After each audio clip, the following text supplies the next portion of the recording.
much work done, you think. Bad surgeon. What it is. Every revolution or every political movement or any kind of change, and having someone, okay, CIA, which is fucking for you to call me CIA when you know I'm not.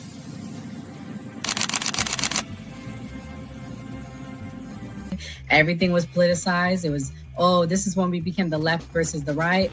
But both sides are trash. In COVID,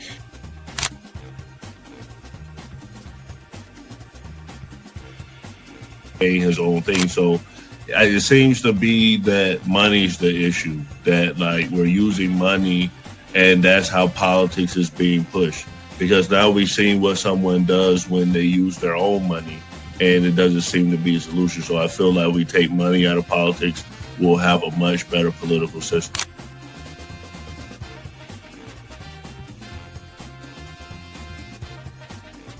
Politician, you think they're gonna come out and tell me the truth? They was lying to my mama. They ain't gonna never tell us.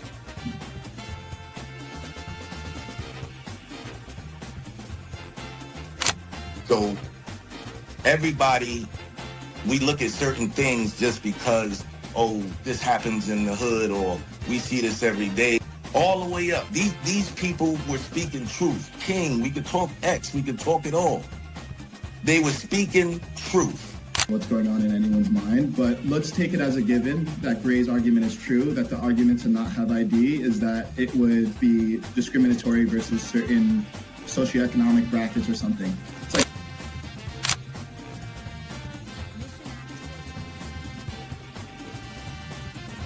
the world's greatest trial run of what people will do and what people won't do. And we are the only country on the planet that really fought against the government. A lot of it,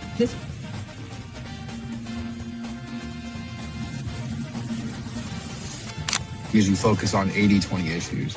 I'm looking at the Epstein issue as we have 80% of the information we need to prosecute these people that actually did anything, but you're focusing on the 20% trying to take down Donald Trump, which you're never going to get. So I'm going to keep sitting here with a smug-ass face on every single day. I'll explain.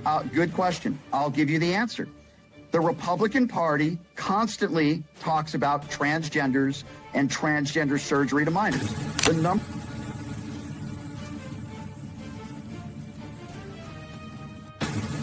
I'm mostly on the left, ideologically, but I don't associate with the Democrats because they're not ideologically on the left. The Democrats are clowns, and they're also losers.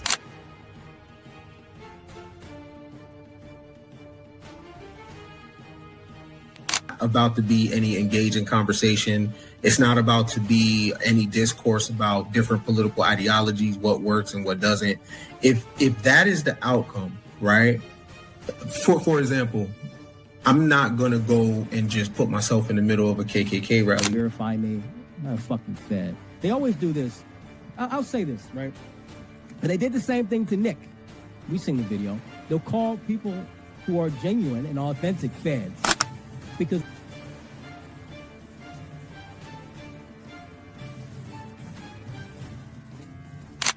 the interesting thing to me is that the ones that claim that they believe the Constitution are now trampling the Constitution. The ones that said they believed in the First Amendment, the freedom of speech, right, are now going against the freedom of speech. leadership perspective.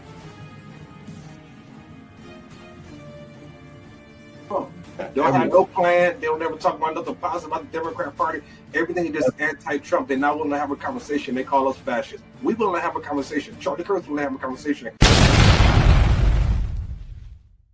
Palestinians don't exist. I didn't get your comment. Your position is that the Palestinians don't exist. So what are they? It's an invention. It's an invention that is not as secondary to the important fact that the Jewish nation, that the land of Israel belongs only to one nation, and this is the Jewish nation. The Palestinians are Arabs who try to compete with the big success of the Jews in the land of Israel. And actually, the word Palestine was used by Adrian, the Roman emperor. But the modern Palestinians are Arabs who want the same place that the Jews made a paradise of, they want to take it from us, and we won't let it happen. But actually what's happening is you want to take their land, isn't it? Okay, so you make your position, I make mine, and the world will judge. And I mean, it's interesting that when there are historical facts that can be proven, and then you cling to what? I really don't understand what history you represent. Well, just taking Ms. Weiss, taking your argument to its logical extension, then you believe that Israelis and Jewish people should be entitled to all of the West Bank and all of Gaza. If it's your land, as you say... Not just all of the West Bank.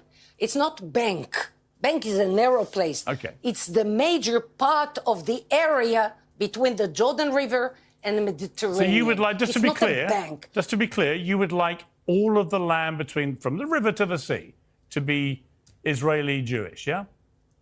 No, I want all the land from the Euphrates to the Nile. What do you mean? Why hide the I'm just curious history? I'm curious what you intend to do with all the Palestinians who currently live there. Those, you see, I trust, in God I trust. And I live by faith, by Emunah, and by the Bible. Yeah, but what are you going to do with all the millions of Palestinians? What happens? I'm telling you, Joshua, the first settlers, he gave me I don't need a history lesson. I'm just asking you, what do you intend to do with the millions of Palestinians who currently live in Gaza and the West Bank? Exactly what Joshua did. What are you going to do with them? Exactly what he had. When Joshua came with us from Egypt, he had to cope with 7 peoples who lived here. Why God chose to bring us from Egypt to such a complicated place and not to Canada, I don't know. But the fact of the matter is that Joshua said, those who accept our sovereignty, our government, will stay. Those who fight, will fight them. And those who do not accept our sovereignty, our government, they will go to other places. There is a clear formula. So I do not have to there is a invent. clear formula. It's actually by the Bible. Yeah, but again, to be clear, your clear formula, there's a legal term for it. It's called ethnic cleansing. What you're saying is if Palestinian people do not subscribe to the fact they should be ruled by Israel and have you as their sovereign state, then they have to leave, right? So 6-7 million Palestinians would have to leave and go and live elsewhere. That's your position. Disclaimer. The views and opinions expressed on this panel show are those of the individual speakers and do not necessarily reflect the views or positions of this channel, its affiliates, sponsors, or production team. This content is intended for informational and entertainment purposes only. Viewer discretion is advised. We encourage respectful dialogue and critical thinking around the topics discussed. Party. Why I like the new party? Number one, it's a group of people that's on a panel. We all have differences, but we all basically still come together at the end of the day. The new party for me is about unity. The new party for me is about educating people to the truth, letting people know what's been going on in our country. With that being said, shout out to the new party, man. We're going to keep it going with y'all.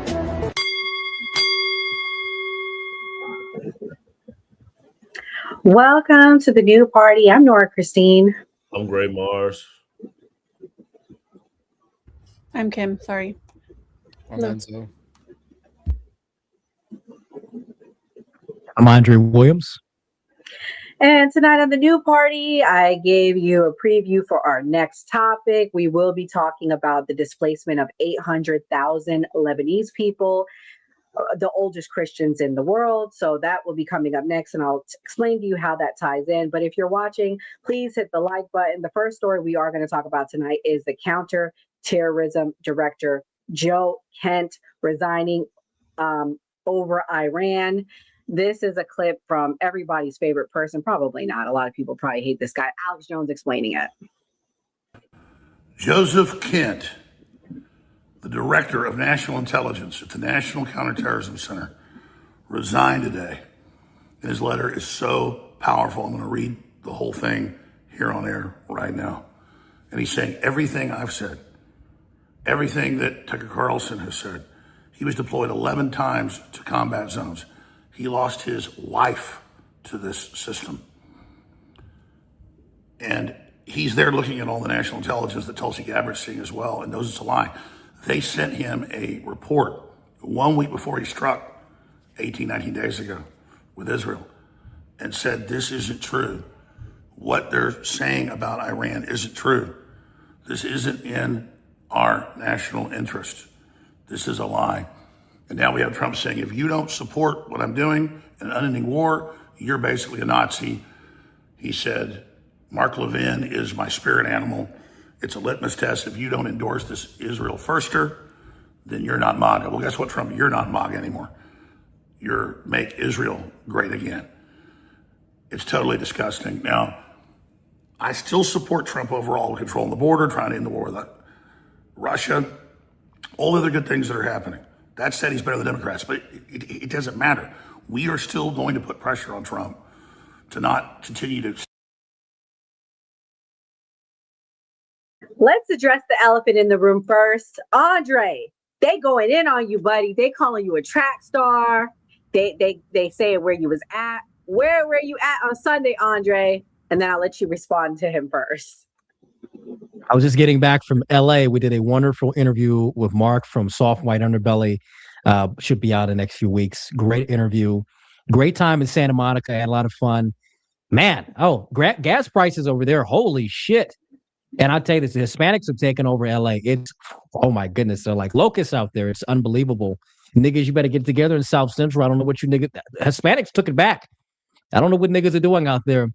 I saw a lot of whites and blacks in Santa Monica. I didn't see that many niggas out there in South Central, but that's where I was over the weekend. Had a great time, great flight. Getting back to Detroit, that cold air hit my ass. I was like, holy shit, I want to go back to the beach. I was out there at Venice Beach. Spent a lot of time in North Hollywood. It's great time. So I know we had some shekel grubbers here that were calling my name. Don't worry, we'll come back for the Sheckelsteins and Goldbergs. We don't run from Jews. We stand 10 toes down. So when the Hebes come calling back, we'll be at Temple waiting for them. Outside the synagogue, we'll be waiting. So don't worry. We'll be out there. Okay. Wow. Enzo, you showed up. You were here. Thank you for coming. We also had Mideast Peace. So shout out to Mideast Peace.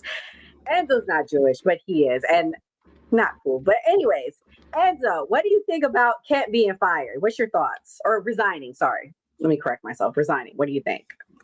I just think it's funny that he's resigning, saying that Iran's not an imminent threat when his own tweets from 2024 stated otherwise after they foiled the assassination plots against President-elect Donald Trump.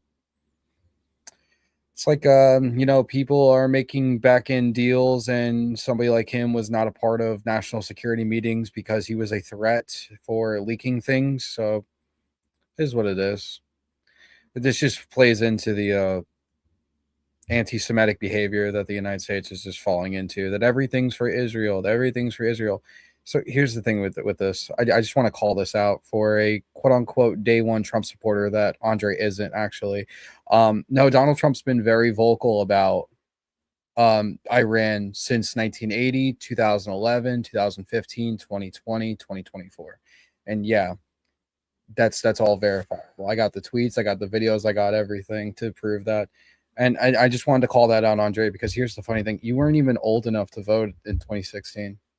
So I don't know how you could be. I was in high school getting kicked out of high school because I was very pro-Trump, and anyone who went to school with me or even worked with me knows I've been pro-Trump for the last 10 years. Hey, you can be what he's been doing now is completely what he's been doing has been completely anti-polar to what he ran on in 2015. So there we go. Yeah, Enzo, aren't you like 28? Aren't we like the same? We're in the same generation, buddy. And hold on, and exactly. I'm 25 before the election. I'm 25. I just call a fake Trump supporter from the beginning. I'm a fake Trump supporter when he ran on shitting on Obama and even Bush for the disaster of Iraq and Afghanistan, something he campaigned. Yeah, so then explain to me on his campaign trail how he said he's going to obliterate their nuclear program and pull us out of that bullshit deal, the JCPOA, and said he's going to bomb the shit. Yes, he was very much against the nuclear deal, but guess what? He was not for going to war. He campaigned on no more wars, no more endless wars in Iraq and Afghanistan. Because in 2011 he campaigned on. he said in 2011 and on the campaign trail, I'm sorry, before he got on the campaign trail in 2015, where he said, if I become president, I will not take the military card off the table when it comes to Iran. No, actually, he said he shit on all the actions of Obama and Bush for the entirety of the campaign. And even when he was talking, even when he did his roast on Comedy Central, he talked shit about the Obama administration. He talked about it for years. So what are we talking about? He's never been for the wars in the Middle East. I think when he got shot at in 2024, guess what? I told him, like, listen, if you don't play ball with us, if you don't play the Jew ball with us, we're going to shoot you in the face. Either way, Enzo. Here's this. Either way, Enzo. Here's what it is. Hold on. I'm not a bootlicker for Trump. I'm a bootlicker for my country. If anything, I love my country. If we're going to bootlick anything, we're going to bootlick the longevity of our nation. And going to war for Iran. Hold on. Going to war for Iran does not benefit the average American. Going to war for Iran for Israel is not going to benefit you or I. So what are we talking about? You're a bootlicker for Nick. I don't give a fuck about Nick Fuentes. You know what? I don't give a damn about Nick. Me and Nick have argued over the years. We go back. If you actually hold on, Enzo, it shows you don't know anything about me. Enzo, when I was running an organization a few years ago, we argued like hell with Groypers. Nick probably doesn't even like me. And other people, a lot of his lieutenants don't like me. Go ask Beardson. We did a debate a few years ago. So you don't know what you're talking about with me. My track record is clean when it comes to supporting certain things and certain individuals. So check that with someone else. You're not talking to a new Negro. You're not talking to a new Negro that just came off the boat. It's like, oh, well, I'm new to the Republican Party. Mike's been voting Republican for a very long time, buddy. We're not new to it. You may be new to it, but not me. Okay, all right. We're gonna move on, guys. Guys, we're gonna move on. We got to give other people a chance to talk. Y'all said a whole lot. I mean, let's listen to what President Trump had to say about Mr. Kent. We don't need oil. My bad. That wasn't the clip. Hold on. Sorry. We're going to play that one next. Here we go. Mr. President, your director of national counterterrorism, Joe Kent, he just resigned today. He said he can't support your conflict with Iran. What's your reaction to that? And did you talk Well, I read his statement. I always thought he was a nice guy, but I always thought he was weak on security, very weak on security. I didn't know him well, but I thought he seemed like a pretty nice guy. But when I read his statement, I realized that it's a good thing that he's out, because he said that Iran was not a threat. Iran was a threat. Every country realized what a threat Iran was. The question is whether. Kimberly, you haven't been here. Welcome back. What's your thoughts on Joe Kent resigning? Is it anti-Semitic that he resigned, in your opinion? No, I think that the attack anti-Semitic is retarded. I am so glad we can say the word retarded again, because that's retarded. And I don't care what he stood for before. I think it's heroic that he's making a stance now. I don't care if he changed his mind. He's right now. I don't mind making friends or allies or reaching across the aisle with people that I disagree with. He's right on this issue. And if Trump or whoever the heck has his balls in their purse, if they were smart, they'd just declare victory and pull out now, because it's only going to get worse.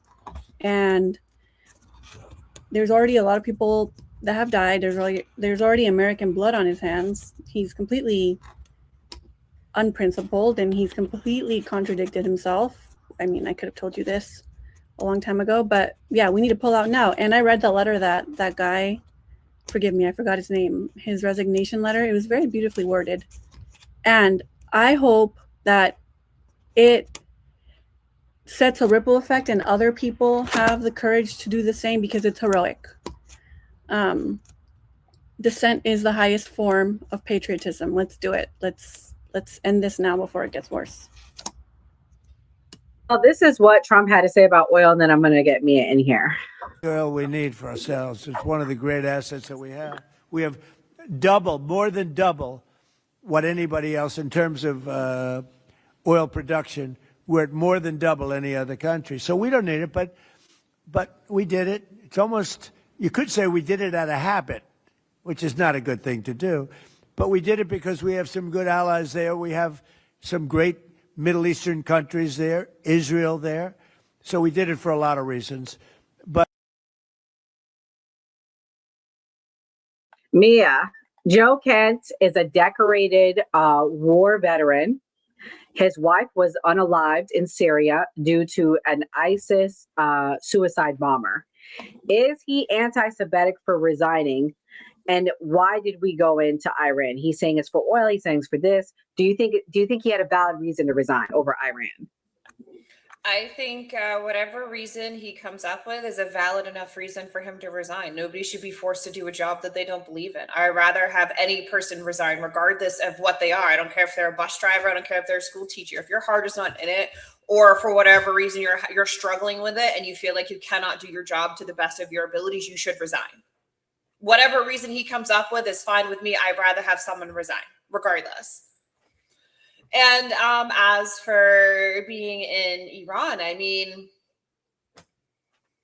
I think we should be in, do I think we should have a war with Iran right now? No, I don't think we should have a war with Iran right now. The majority of Americans are struggling. And, you know, this is going to sound like an asshole thing to say, but I don't think Americans should die so Iranian women can wear bikinis in the streets. I'm going to be real honest, bro. I don't think American blood should be spilled so some bitches can wear bikinis in the streets. No offense to them. I'm sure they're great. They're smart. They're engineers. They're doctors. They're lawyers. They're great. I have nothing against them. But I do not feel that American blood should be spilled so some bitches don't have to wear a hijab and wear a bikini in the streets. That is not a good enough reason for me. That is not a good enough reason for me. That's what everybody says. They're like, oh, well, the women are oppressed. Bitch, women are oppressed everywhere. I would rather us go into Cuba. To be honest, I would rather us go into Cuba. That is our hemisphere. They are our neighbor. Strategically, it makes more sense. I mean, those people are starving over there and now they have no power. I would rather us go into Cuba. It makes much more sense to me strategically. Legitimately, it's our neighbor. We should control our hemisphere if we're looking at tactical and military advantage. We should control our hemisphere, which is the same reason why I supported Greenland. It's still in our purview. However, I still don't think we have way too many problems here right now to be having American soldiers die for some bitches in bikinis in Iran. Like, I'm sorry, bro. Like, they can, if they really want to be without hijabs and they really want to be in bikinis in the streets, they can fight motherfuckers themselves. I'm sorry. It's all, there's 92 million of them. Why can't they overthrow their own government? That's a lot of people.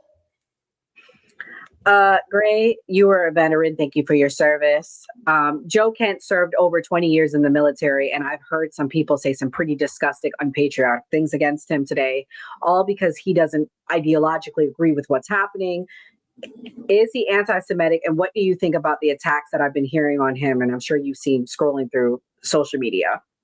Well, what I think a lot of people don't know is that his wife died going after terrorists. I don't know what her name is. I'll try to find it, put it in the chat. But his wife died going against terrorists. She was a veteran as well. So the fact that his own wife lost her life fighting for America, I think someone should look at him as a patriot and look at what he sacrificed. Yeah, exactly. So to say that, you know, he's doing this for whatever personal gain or if it's against Trump, I do feel like if someone has lost someone so close to them due to war, that they may feel more passionate about being anti-war, doing military things strategically rather than just doing things that don't make sense. So me personally, I don't want to attack his credibility or say that he's not truly a patriot or cares about his country. I mean, you guys see it in the chat. We have a super chat. Andre, I'll let you address before we go to the next topic. Iron Cowboy said, Andre, where can I get a pair of the Roadrunner 300 shack shoes with all that running you do? Jesus. Andre, what's your response? You're muted there. I don't respond to homosexuals. You know, I don't respond to, you know, gay cowboys probably sitting somewhere in a fag bar right now. I really don't care what he has to say. I'm sure you've got a lot of mileage on your asshole, my buddy. Please keep that gay shit over there. Anyway, I don't know why people are saying that Joe Kent is like a coward or not a patriot. I don't like that he resigned. I think he should have stayed in office and continued to fight the good fight and push his message instead of getting out of office. I don't think that he should have resigned whatsoever. But he's going to do what I don't even think that Marjorie Taylor Greene should have resigned. I find it to be very weak. I think they should have stayed in and continued to fight. But I think they fear the primary they're going to get, the campaigning against them, which I honestly don't think they should really fear that. I think they should go down fighting instead of, running and resigning. But, that's on them. That's fine.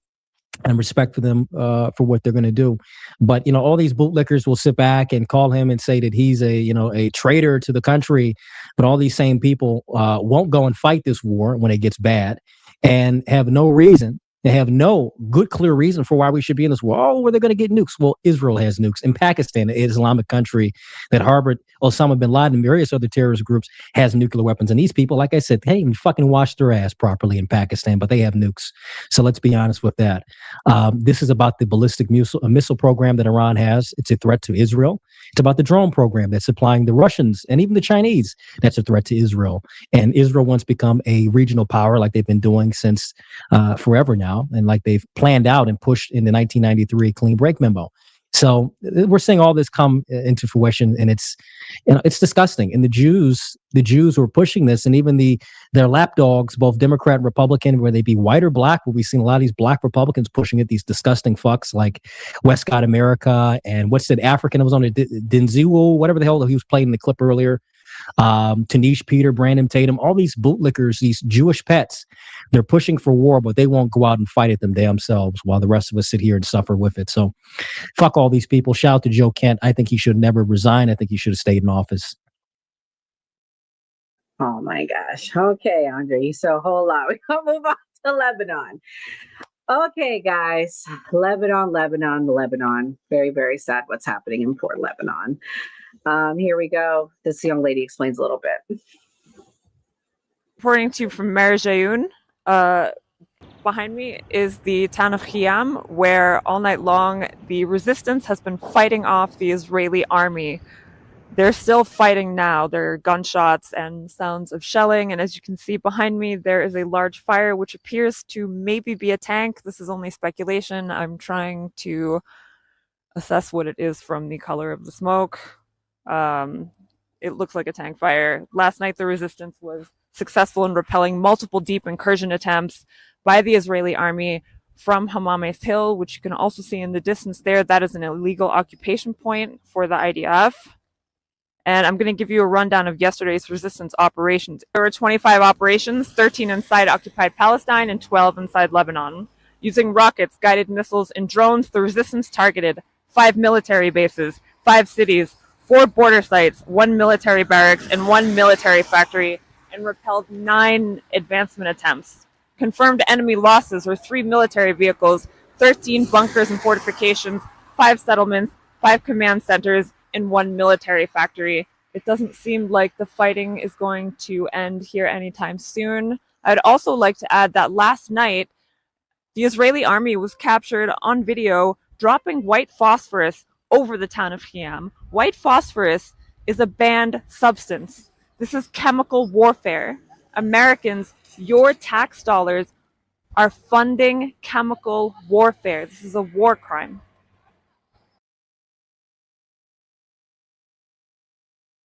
So I don't know how true this is, what she's saying.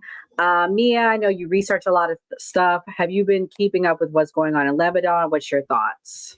I haven't been keeping up too much for what's going on in Lebanon, only because I just got off a 48 stretch of hours at work. So this is my first day off in what feels like forever. But yeah, I mean, Israel wants what Israel wants. They want to be in control of the Middle East, and for their security purposes, they're going to go everywhere. They have their eye on Turkey. They have their eye everywhere they want to go. So, Israel's going to get what they want. And if they don't, they're going to do the Samson option, and they're going to nuke everybody and take themselves out. That's basically what's going to happen. They are going to push and push and push and push and push and push and push and push and push and push and push and push, because Israelis only think about Israelis, and they think they own the entire section. They think they're the only religious people that should survive in that entire section. They treat Christians like shit. They treat Muslims like shit. They have their own hierarchy within Israel that they treat like shit, and they actually have their own case system there. But we won't digress into that, because that will go into colorism. Because, you know, it seems to be half the people on top in Israel are of European descent. They are not actually 100% Semitic, because, you know, those people are at the bottom. But I digress to that. It's unfortunate. And, you know, our tax dollars are complicit in this. So I guess more winning. Let's keep contributing. But 14 million kids are starving in the United States. Don't forget that. That's a daily thing. Yeah, I mean, so pretty much, guys, before I play the next clip and go to the next person, there is a massive displacement going on in Lebanon. Hezbollah has launched rockets towards Israel, and this is Israel's retaliation. They've done major airstrikes back. They've sent leaflets out. They said, we need you guys to evacuate areas. And over 800,000 people have now been evacuated from their homes in about 10 days. About 1 in every 7 people in Lebanon have been evacuated. Children, families, some of the oldest Christians in the world are from Lebanon. So for everyone that doesn't care that's a Christian, you should care, because I've heard people say, well, I don't care about Muslims. Christians, the oldest Christians, are being impacted. And Andre, you laugh, but you hang out with the homeboy that was over there acting crazy. He friends with Laura Loomer. I didn't even laugh at that. I was laughing at the super chat. Hey, shout out to the first off, fuck that Jew, by the way. Yeah, fuck that Jew, Jake Lang, a pedophile. Fuck him, by the way, for the shit that's come out. Cannot fuck with that at all. Ben, stop running with him for a minute. Cannot disavow. Weren't you just at a whatever it was with him like 3 months ago? Now it's fuck him. Yeah, I don't like pedophiles. Can I not like pedophiles? Can I like people that fuck kids? You were hanging out with him. You were hanging out with him. Was I supposed to know? Was I supposed to know he was fucking kids when I was there? Like, did you fuck kids today, Jake? Were there any kids in your bedroom, Jake? I'm not even talking about. You see how Jewish he is with this? You see how Jewish Enzo gets? Is like, listen, what are you just hanging out with him a week ago? This is what I mean. Okay. This is what I mean. You stand for nothing. Can I not change my opinion on someone? This is what I mean. Can I? So if I find out that someone, Enzo, if I find out that someone murdered somebody, right? And I didn't know this, and they're like, "Oh, guess what? He just murdered somebody." Can I distance myself from that person? Can I not be with that person anymore? Am I allowed to move myself from him? Him being a Jew. Now it's fuck him, that Jew. That's what I'm pointing out. Yeah, I told Jake that. I got text messages of that as well. I didn't like when I found out he was a Jew because he lied about that. That was one thing. What did he say when you asked him? I'm curious. When he came out and admitted to me and the other guy I was working with, Jane Scott, shout out to my homeboy. He admitted, like, yeah, I'm a Jew. I didn't, because we didn't know that he was a Jew, honestly. Didn't know until after. And it's like, okay, whatever, you know, who gives a fuck? But I didn't know he was doing all this other gay shit, you know, with the protests and everything. It's very performative. And almost got some guys killed. And I've talked to a lot of guys that went out there. And I told them, like, yeah, we got to get away from Jake. That's not a fucking good look. And all the performative shit after the Minnesota, not a good look. I told a lot of people that were around him, get away from that shit. Not really. Because the last time I was with him was early January of this year. And that was like my last time. I was like, yeah, I'm kind of done with this. This is performative as fuck. I'm not doing this. I'm done with that. And I really haven't been in contact ever since. So not a big fan of Jake Lang when it comes to the fucking with kids and doing all the performative shit. It's just not working. So simple as that. We're going to read some super chats and I'll get Enzo to respond next. Iron said to you and Andre, aren't you on the side that supports gays, Andre? I don't know where he got that from, Andre, but I don't know where he's talking about. That guy's a fucking faggot, so he supports him. Yeah, the fucking cowboy, he's gay. No, I don't support homosexuals. The ones that scream it the most are the ones that got something in their closet, like Jake Lang calling out pedophiles all the time, coming out to be a pedophile. You screaming out gay people all the time. I don't know. Maybe we got to check your fucking browser history. There's nothing wrong with being gay. Well, no, obviously there is wrong with being gay. There's a lot. There's a big lot that there is with being gay. We have to talk about that. That's the next conversation we've got to have someday. We're gonna keep it on the Christians that are being displaced. We're not wading into that game. We're not wading in. We're gonna keep it on the Christians Christians that are no being demon displaced. time. Not till after Easter or Resurrection Sunday. Anyway. Right. Okay. Okay. Kitty Daddy said, I'm very allowed to share my mind. He said that on your side. So thank you, Kitty Daddy, for Andre. Andre, why are you the biggest anti-Semite I've ever seen? Are you mad because the Jews have more money than you? That was funny. Hey, they probably a Jew mad. Like, are you mad that we've got more money than you, Goy? It's like, I don't give a fuck, Eve. I don't really care. I'm calling it as it is. You know, you may not like I do. Listen, you know what the funny thing is? When I talk about niggas, all the Jews love me. They like, oh, great, he's talking about the nigga problem. But the moment I start talking about them, it's like, no, you're an anti-Semite. You're a nigga. I can't stand you. They're in my comments and my DMs. You nigga, we don't like you anymore. And it's like, okay, all right, I see where it is. You love it when I play ball for you. But the moment I put the sights on you, it's a problem. And Kitty Daddy sent another one for you, Andre. He says, is it too racist to say Iranians are Aryan? Andre, that would be a question for you and maybe Kim, because you guys were talking about race earlier. I know it's not racist at all. I don't know why you would say it's racist. What? I don't think Iranians are Aryan. I don't think they're Aryan. Persians are not. Persian. No. There's a lot of history genetically that would align them. It's not even that. It's the leader that was around during the 40s was very aligned with the Nazi Party and Hitler at that time. That's what they're trying to say. That's true. All right, guys, we're gonna switch gears. Not switch gears. We'll stay on the same topic, but stick to the topic. Enzo, this clip I'll have you react to. This is about Al Qaeda and saying what they said recently. News: Al Qaeda has announced they will be joining the war in the coming days, and they're going to be helping. Guess who? Israel. They are backing Israel in this conflict. What does that tell you about Al Qaeda and who they really work for? It's something I've known. I think we all have known for a long time, but this kind of really confirms it. Al Qaeda, a Sunni group, is coming to fight Shiites for Israel, even though Israel has killed almost 100,000 Sunnis in Palestine these past couple of years. And they're coming to Lebanon to fight a militia group that helped those same Sunnis in Palestine. As expected, right? Doesn't this information make you wonder who's really behind 9/11? Anyway, back to Lebanon. Hezbollah yesterday launched a missile with pinpoint accuracy and took out a satellite station in Israel that was used for communication and espionage. At the border, the southern border, Hezbollah has so far resisted Israel trying to come into southern Lebanon. Israeli troops are still inside Lebanon in forward positions, but not advancing deep. The BBC reported today that Hezbollah missiles are reaching Tel Aviv without the sirens going off. Israel is getting hit from all kinds of directions. In Iraq, the resistance there said they are ready to advance to Syria to protect Lebanon if Syria's president decides to get involved in this war and help out Israel. Iran said they're also ready for airstrikes for the same reasons. Just yesterday, Jolani announced his support for the Lebanese government to disarm Hezbollah. I guess he forgot the whooping he received from Hezbollah over a decade ago in Syria. I think he's ready for another one. Today, Israel is still bombing South Beirut and southern Lebanon. So far, they've killed 486, and the casualties from today are in the double digits. We don't have an exact number yet. Stay tuned for more updates. Enzo, what's your thoughts about what he said about Al Qaeda stepping in to assist Israel? Does it show that they've been funded and paid by Israel? Is there a connection? Because that's what a lot of people say, that through proxy groups, they fund a lot of these terrorist groups and in turn create destabilization in these Middle Eastern countries. Is it true? Is it a lie? What's your thoughts? The enemy of my enemy is my friend. They're going to take out a common enemy, which is Hezbollah, which is backed by Iran. That's what they're going to do. And then they're going to fight it out themselves in the end for control. I'm not going to sit here and say that Israel's paid by Al Qaeda, or Al Qaeda is paid by Israel for anything connected to 9/11. Alliances change all the time.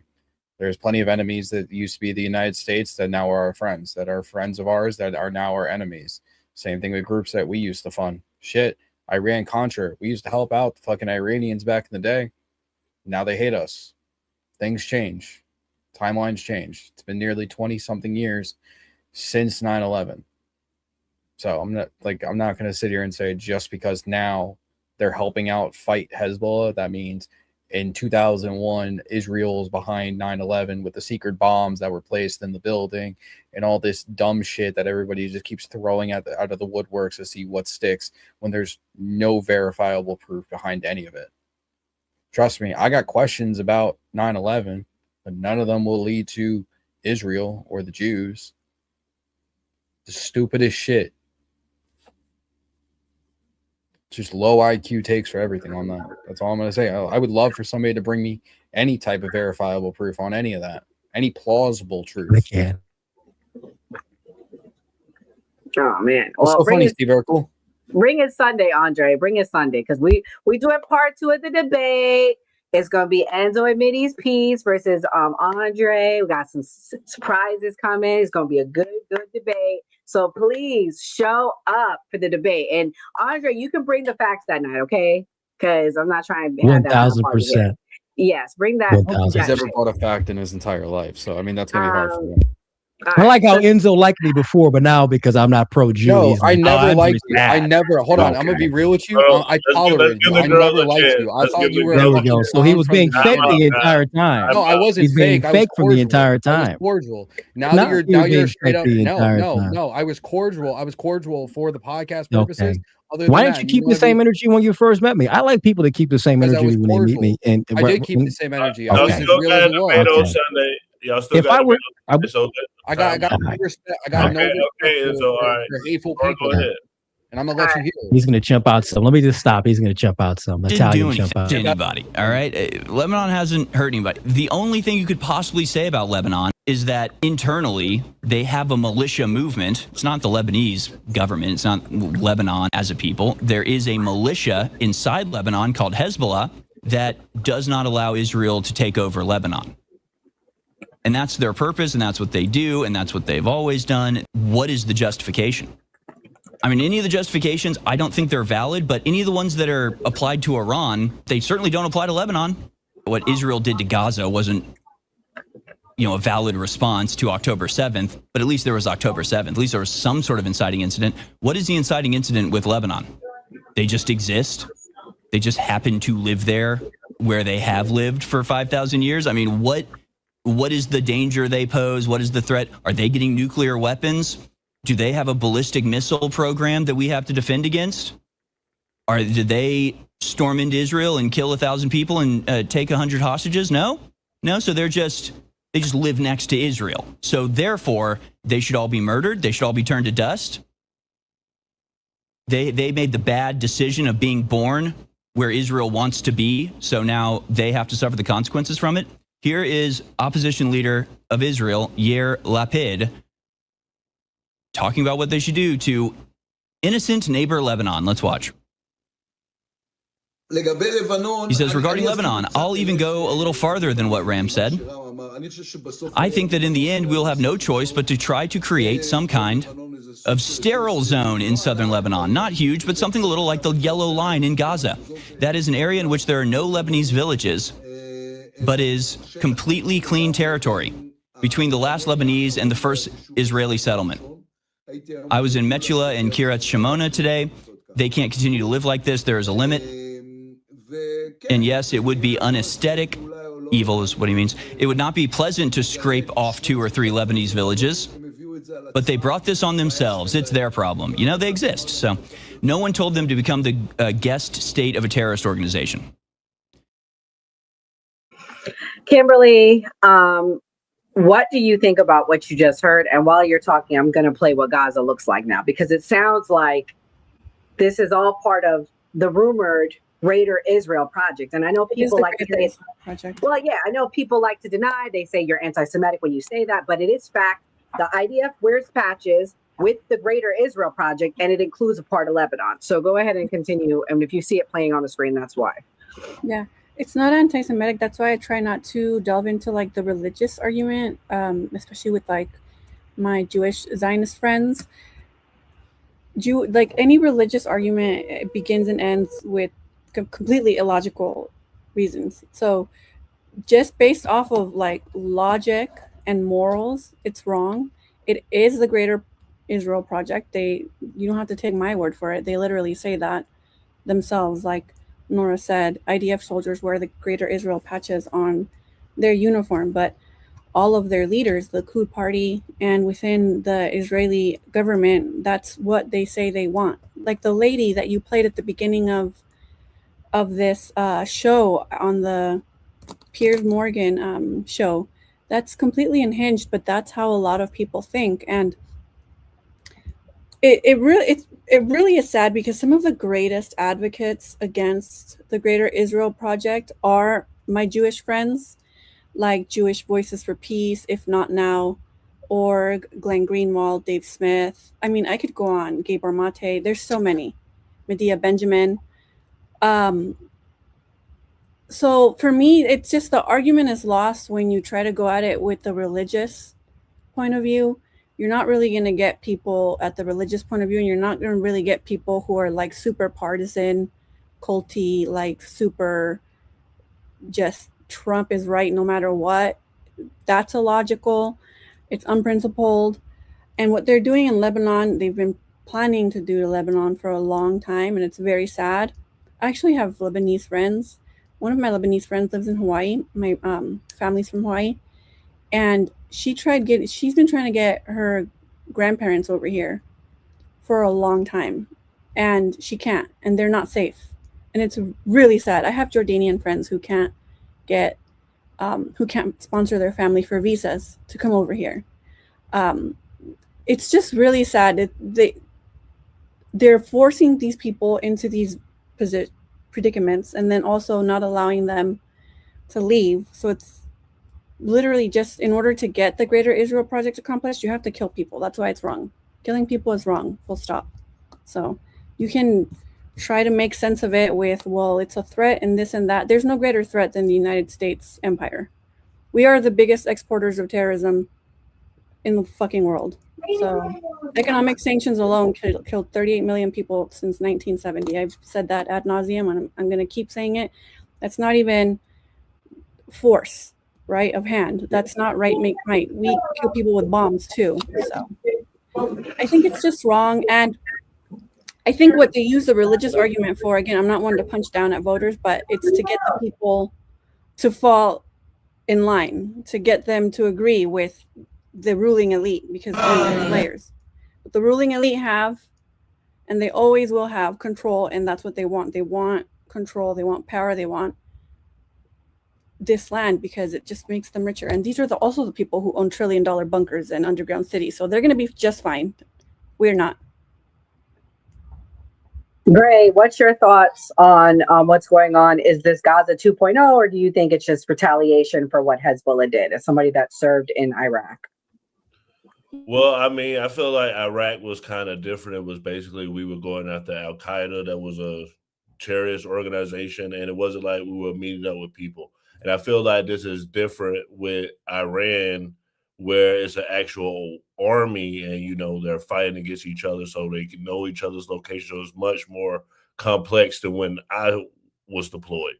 So what I'm looking at is a humanitarian crisis from what you're saying, because you're saying these people got displaced and that they're homeless. So that's what I'm looking at as far as what war is causing and people having to move.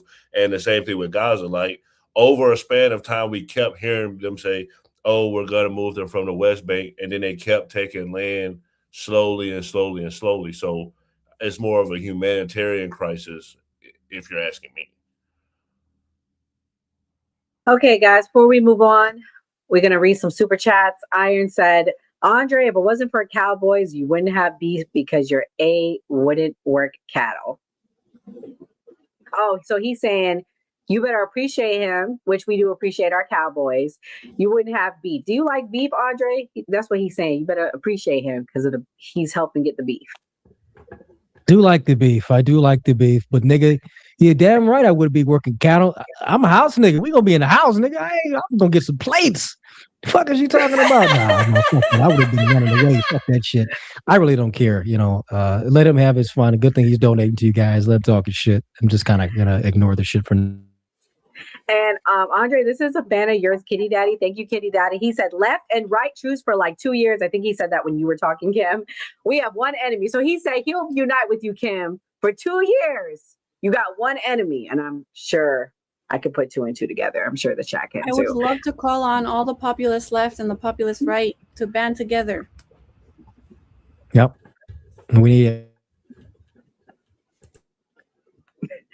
All right, so we're gonna move on. Hopefully, we can all laugh at Laura Loomer. I mean, I hope, because she's a witch. She apologizes to India. She went over there to India after she talked big shit in December 2024. She called Indians and said they stink. She attacked Indians, and then she had to apologize. I don't agree. I denounce what Laura Loomer said, but I'm just telling you what she said. Here we go, her eating shit.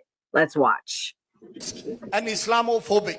And I'm sorry to say that we have Atiti Devo Bhava in this country where we welcome all, but your comments smack of anti-Indianism, You're telling me Islamophobia, that lady we and just even saw worse, is a real racism, woman. which has no place, ma'am, in today's world. So get real, ma'am. Sorry to say that, but that comments are unacceptable to me as an Indian and as a world citizen. Imagine the smell in there. Call center. You then went on to say our country was built by white Oh my Europeans, God, not Andre. third world invaders from India. I think you should do more than just express regret.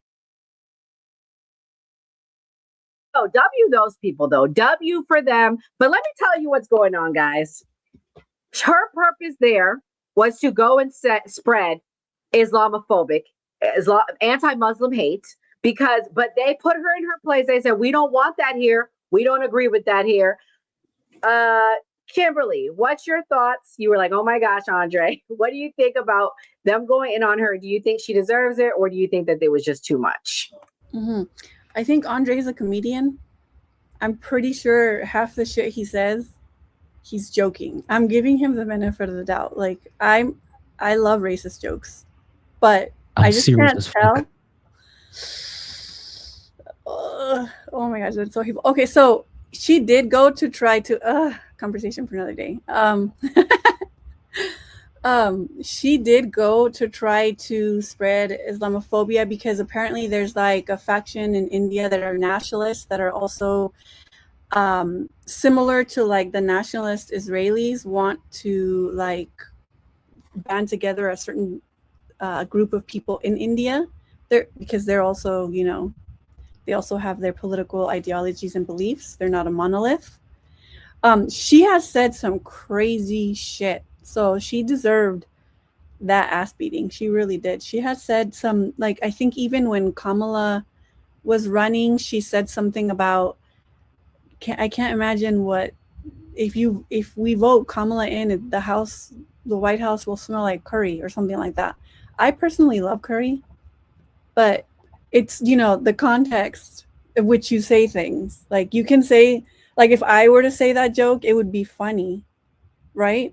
But she said the joke, so it's not funny. It's hateful. It is hateful. Very. Yeah, because she's a hateful 101. person. She says a lot of hateful things. But this is what she had to say about America First, and I'm going to get Enzo in here. American dream only white. No, the American dream isn't only white, but the United States of America is a majority white Christian country. And I say this as a Jewish woman. And we are rapidly watching demographics become our destiny. Your demographics are your destiny at the end of the day. And just like people in India want to maintain their heritage and their culture, you certainly don't want to be conquered. You don't want to be taken over. You don't want to be replaced.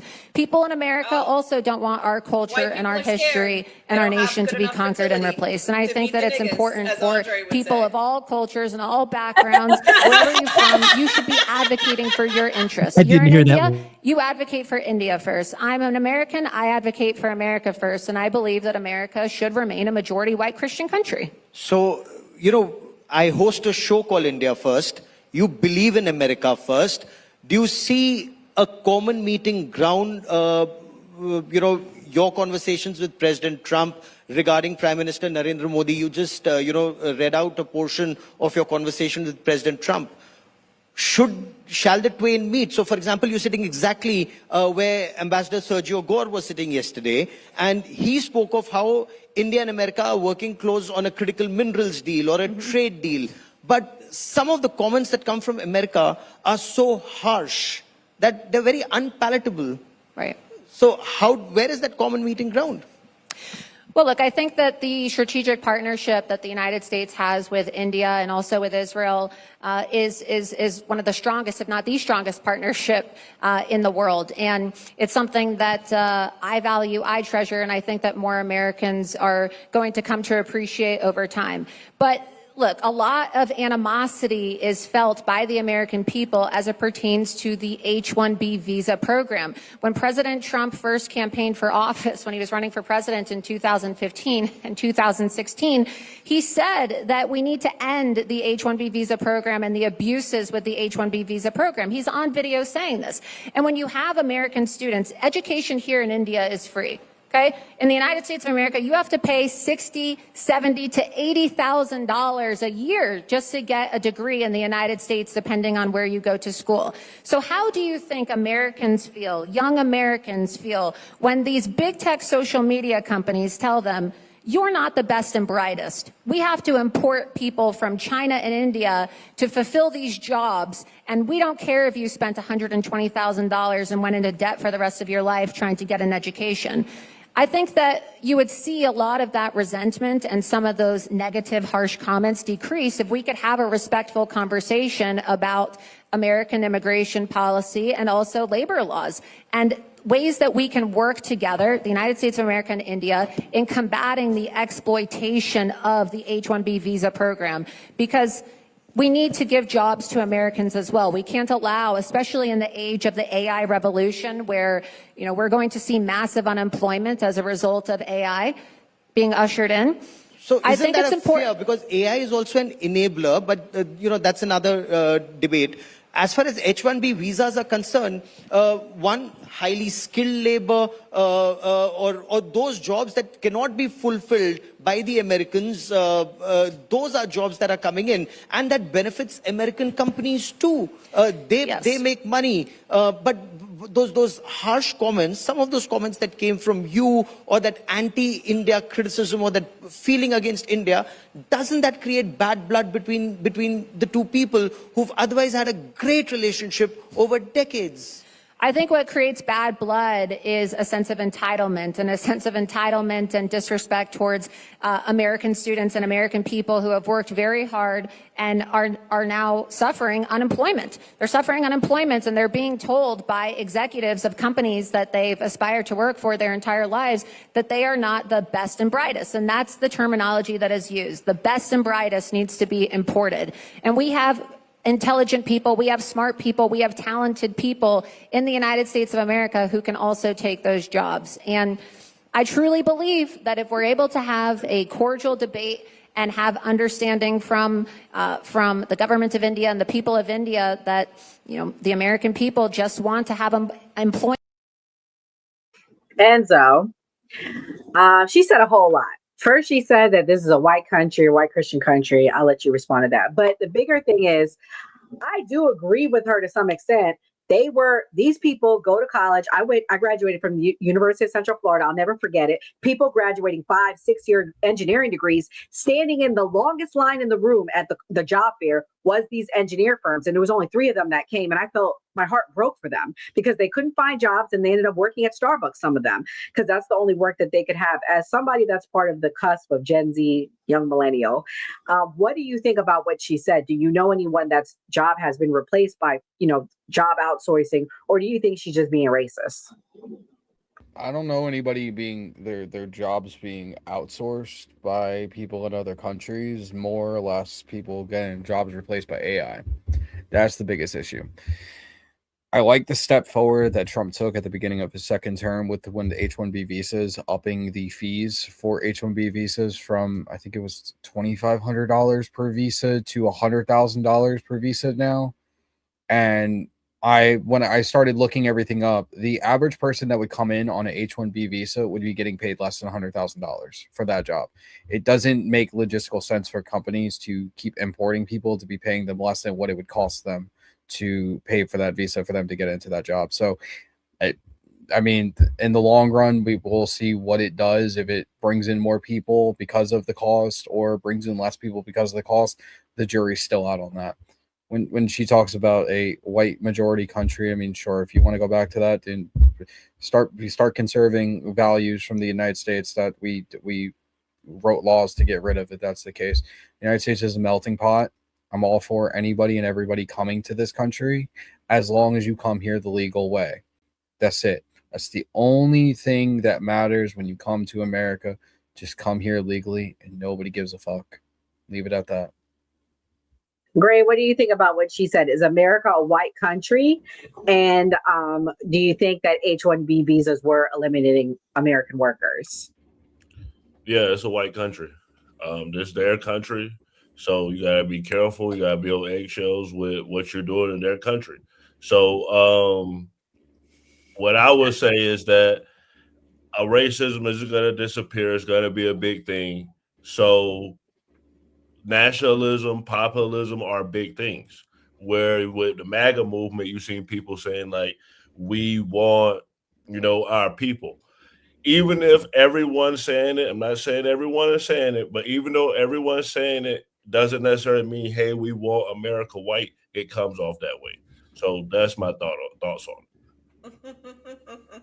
Gray said he don't want to. He said he don't want to white. He wants Indians to come here and replace people's jobs, honey.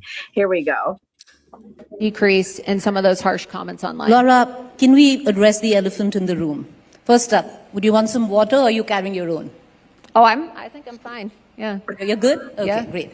So there have been certain tweets, Laura, which, because you're in India right now, and you know what you've done, and let me say this, it's a feat. Because by the virtue of those tweets, you've done the impossible. You've got the left in India and the right in India come together and being uncomfortable with those tweets. So in that way, there's a lot to thank you because that rarely ever happens in India. Wow. But they've come together in the criticism, Laura, of some of your tweets earlier. You've deleted most of them. On what you perceive is your image of India and Indians. Do you regret it? Because you deleted them. So that's why I ask you. Well, Twitter deleted some of them. I had no choice but to delete some of them because Twitter actually locked my account, believe it or not. In the aftermath of that, they actually, restricted my account in December. This is what I'll say. I'm not going to apologize for my comments about the H-1B visa program because my job is to speak for Americans and to stand up for American interests. And our immigration laws have been exploited and abused, and our labor laws have also been exploited and abused. And I'm going to continue being an advocate and a fighter for American workers who are struggling to find employment because they're told they're not the best and the brightest in a field, right, in Silicon Valley and tech that is dominated by over 70% imported foreign labor, mostly from China and India. What I will say is that I shouldn't have said some of the things that I said in the other tweets, not about H-1B, and I apologize if my remarks offended people. And I'm here in India this week, and I'm spending several days in India where I'm going to be, traveling the country. I'm very excited to be here. Everybody's been, very friendly. I'm very happy to be able to experience India myself. But I will say I don't have hatred in my heart for India or Hindu people. I'm an advocate for Hindus. I speak out against the brutality of Islam that has persecuted millions of Hindus around the world.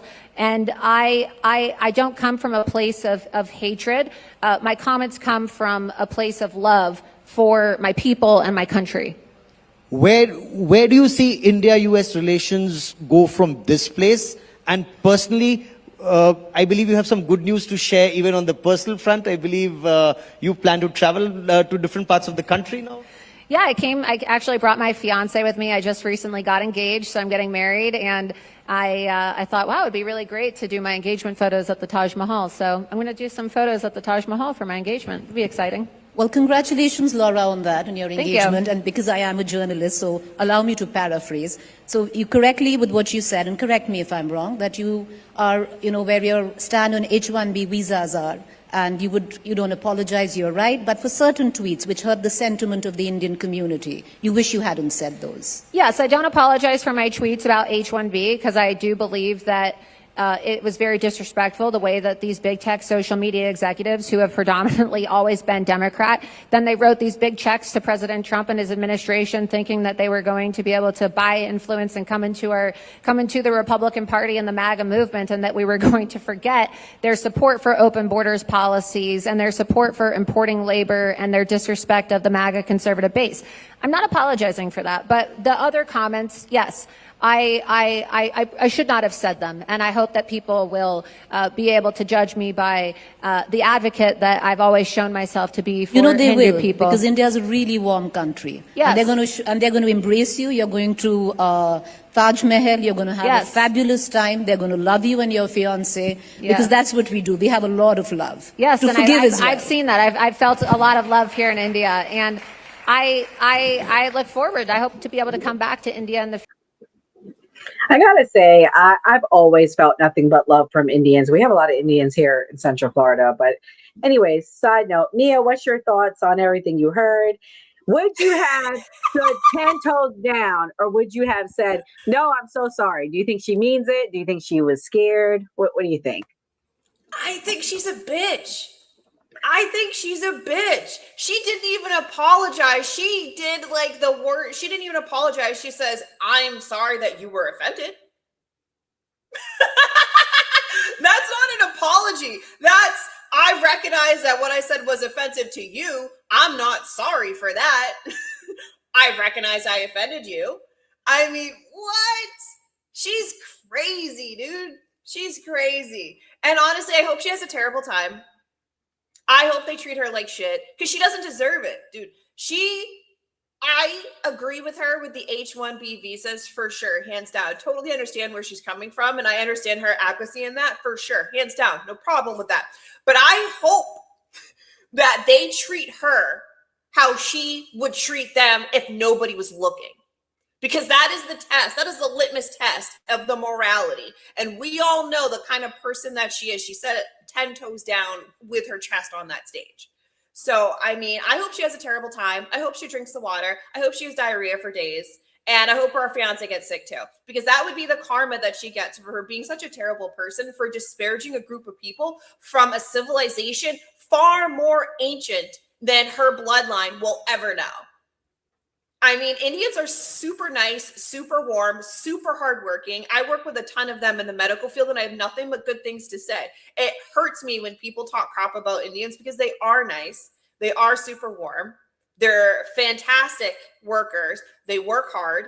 And to be honest, I mean, it's crazy to me that she'd be on some crazy shit like that. So I hope she has a bad time. Oh my God. Okay. Andre, let's hear it. You've been very quiet. Let's go. Should she have apologized, or should she have stood 10 toes down? I'm gonna have to give a rare Jewish W for Laura Loomer. I mean, I really fucking despise Laura Loomer. She tries to blend in the America First nationalist talking, where she's been around for years on the side of the far right. They've always considered her far right when, you know, she's really not. But I do agree. America is a white country. I mean, it is historically, it is culturally. However, it is a black and white nation. And it should maintain that identity and existence. Black and white Americans have made this country into what it is. We have prospered together. There is of course, not a wonderful history, but our unity together. When we work together, we can go to the stars, and we've done that in many cases. So that's where my focus is. I'm not going to cry about the past events or anything. I'm looking forward to what white and black Americans can do together in order to go beyond our current standing. So this whole America's a melting pot is a Jewish lie that was told by many politicians in the 1960s, 1965, Hart-Celler Immigration Act, 1965, and so on. Great Society. This is what killed America. America's not a melting pot. We don't need diversity. Are you fucking retarded, or are you retarded? We don't need diversity. I know the Italians are going to get mad at that. I know that the Italians are going to get really mad. I know the Italians are going to get very mad, but he won't sit back. He's going to jump out now. He's going to jump out now, but he doesn't understand anything about history, about the sacrifice that many Americans have made into this country. We cannot continue as a nation. Let's talk about my Irish side. We cannot continue as a civilizational state. Well, let's Irish Italians. That's another thing. Okay, we can talk about the potatoes and the spaghetti. We can talk about it together. Do you eat that separately, or do you segregate that as well? Anyway. When we're looking at America, and where we need to go as a civilizational power. All this diversity when it comes to how many states we have in this country. I don't think we should have 50 states. I think it's too much diversity in terms of the states. I think it is only for Black and white Americans, I wish the white Native Americans, and the historical Hispanic population has always been within the. Okay, here he goes. I don't give a fuck. The SpaghettiOs came out, I don't care. SpaghettiOs are cold. SpaghettiOs. Can we get Campbell's in here? Campbell's. One of your guys is shipping out. Can we get a menu? Oh my goodness. Okay, there we go. The salad's getting cold anyway. Here we go. Here we go. Okay. Okay. Mussolini's done shipping out. Maybe Mussolini will help out on the Eastern Front. I guess he won't. I just want to get back to saying my point. Okay. Okay. Here we go. Kimberly, you are the dumbest fucking person ever. Holy fuck. Here we go. He's shipping out so much. The fucking liberals I talked to were dumb. Why are you shipping out? The Jew dick sucker is shipping out. It's sad to see Italians fall this low. I'm telling you that. Hold on, that's all you have is insults. It's so sad to see Italians falling this low. This is why you and SBT are in the same fucking level. You're both fucking retarded. I actually beat SBT. Actually, SBT couldn't even hold up with me. He was a fucking moron. What are you talking about? Enzo, I'm higher than you. I do better than you, buddy. Don't sit back and try to come at me. Know your place, buddy. Know your place, buddy. I'm not SBT. You can keep up with me, buddy. Sit down there at the bottom. Anyway. You just don't like what I'm saying because you're a Jewish. Here's the thing. Let me just say this real fast. Let me just say this real fast. Let me say this real fast. Let me say this real fast. When you can get on my level in terms of notoriety, we get on my level and people respect that people have for me, then we can talk, Enzo. But until then, sit down there. I'm really tired of you ankle biting. I'm really tired of you ankle biting, Enzo. I want to go there, and I hate to go there. I hate to go. Your account get taken because you're an ignorant fuck. Okay. Enough. I've had enough. I've heard enough tonight. I thought that was fun. Kimberly, it was very fun. Be the final voice before we have final voice. As my fellow first generation American, do you think this is a melting pot? Why or why not? Yeah, why is it not a melt? I don't understand. People come here, a lot of different races. We're intermingling, we're interbreeding. I'm just kidding. That's a joke. It's a joke. But yeah, we are a melting pot. Immigrants make America great. I love immigrants. I'm an immigrant. Under Andre's America, I wouldn't even be allowed to be here, but I could probably get by because I look white. So that's fine. I guess I'll take that pass. But no, yeah, America is a melting pot. And I think America... Just don't talk, Kimberly. When you open your mouth, they'll know. What happened? Don't talk. When you open your mouth, they'll know. Oh, that I'm an immigrant? Oh. Yeah, we hear the accent. Have like a California Mexican accent. I could tell from a mile away. Yeah, we could tell. Yeah, I don't have an accent. Yes, you do. Yes, you do, girl. Yes, you do. I'm sorry, boo. You do. I'm sorry, Kim. You do. You weren't white from the beginning. I'm sorry, but it is what it is. We all have accents, but yeah. But yeah. So what makes this country so great, the greatest country on the earth, is why I don't live in Mexico and why I live here, is that it creates opportunities for everybody, regardless of, you can work your way up through class and you can work your way up regardless of your race or your gender. There are limitations, there are setbacks, there is sexism, there is racism systemically, but overall, this country, the people that make this country great are diverse, a pluralistic, multinational, multilinguistic country. It's beautiful to see. It's diversity, inclusivity. It's what Jesus would have wanted. Well, we're going to end with some super chats. As a Heritage American, what I've seen is an attempt to include other Heritage Americans, which was the first inclusion of Blacks and NA Indians. Kitty Daddy said, YouTube won't let me share my opinion. Love you, Andre. We came here not to be enveloped in Europe's wars. Protestant for life. So, Kitty Daddy, thank you. I'm sure Andre appreciates you. Let's start with doing some closing thoughts. Mia, ladies first, what's your closing thoughts? I think as a country, we need to get back into being America first. We need to remember at the end of the day, the president doesn't control this country. He is just merely a puppet for the elite ruling class. And at the end of the day, it doesn't matter who you simp for. You will never get into the club because none of us are elites and none of us are part of the ruling class. So that alone should unite us. And for what's coming in the future, we need to be united and on the same page. So everybody needs to remember we're all the have-nots, and let's band together under that banner, because it's always going to be us versus them. Beautifully said. Where can they find you, Mia? I know you're trying to grow your Insta. So you can find me on Instagram at It's Mia Not Maya, and you can also find me on TikTok as well, and X too. Please go follow Mia. And Kimberly, here we go, Kimberly. You're up again. What's your closing thoughts? My closing thoughts are, these are some crazy times. War is bad. War is always bad. Full stop. When it comes to our internal policy and our domestic policy, inclusivity, acceptance, and love is always the answer. And I just wanted to say really quickly, shout out to all my friends out in Western Asia.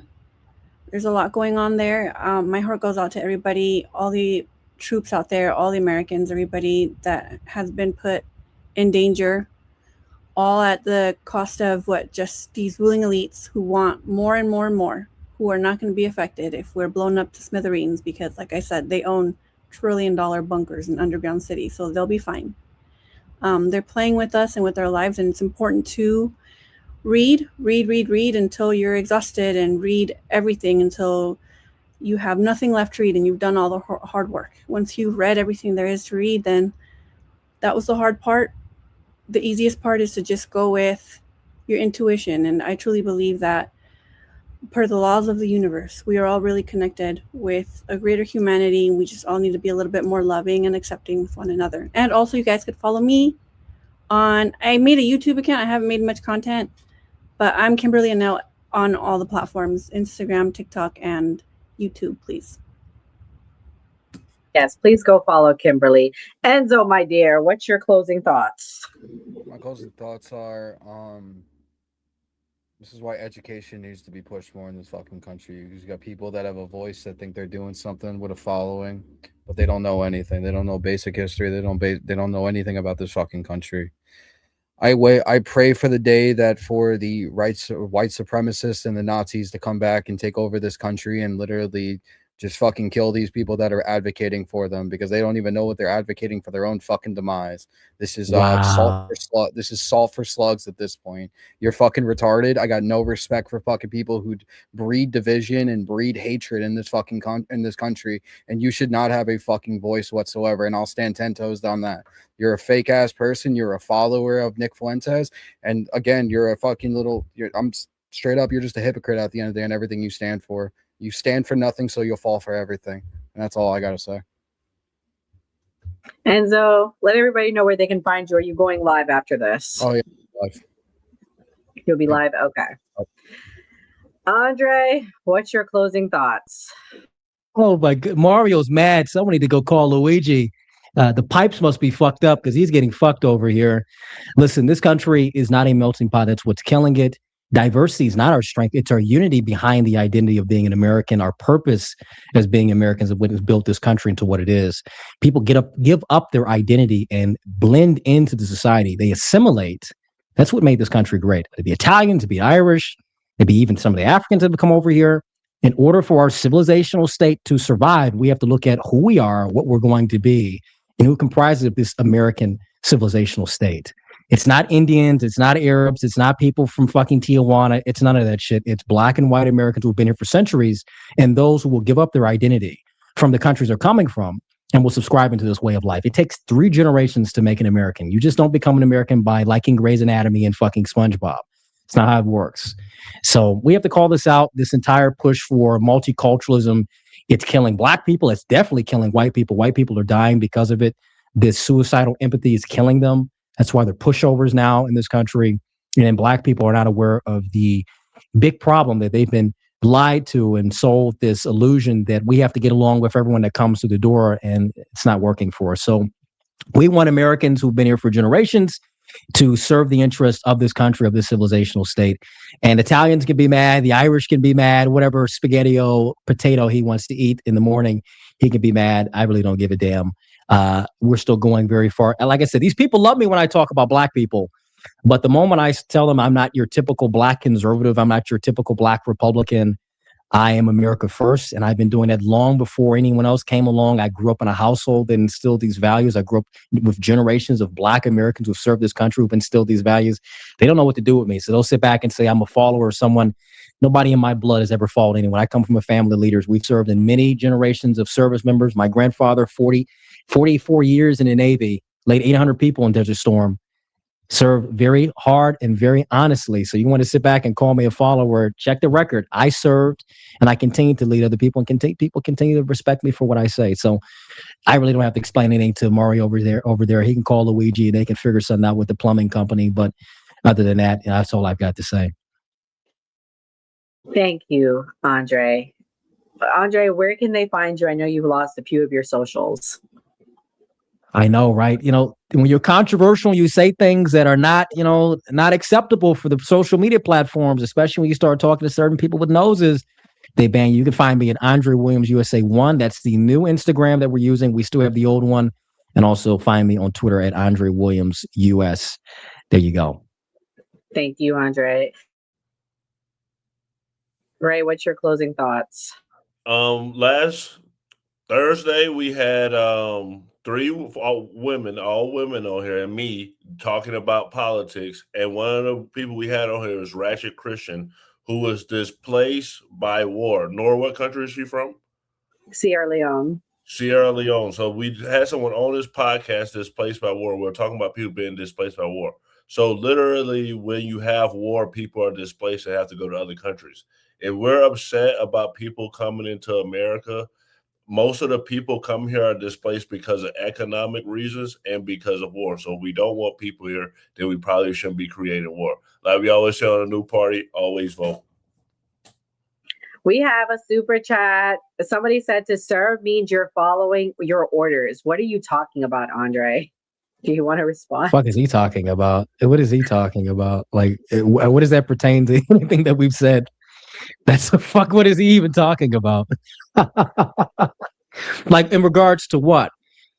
You're going to follow orders. That's something you take an oath for. Great. You can speak to this as well. You swear an oath and you have people appointed above you, and you're going to follow it to the letter.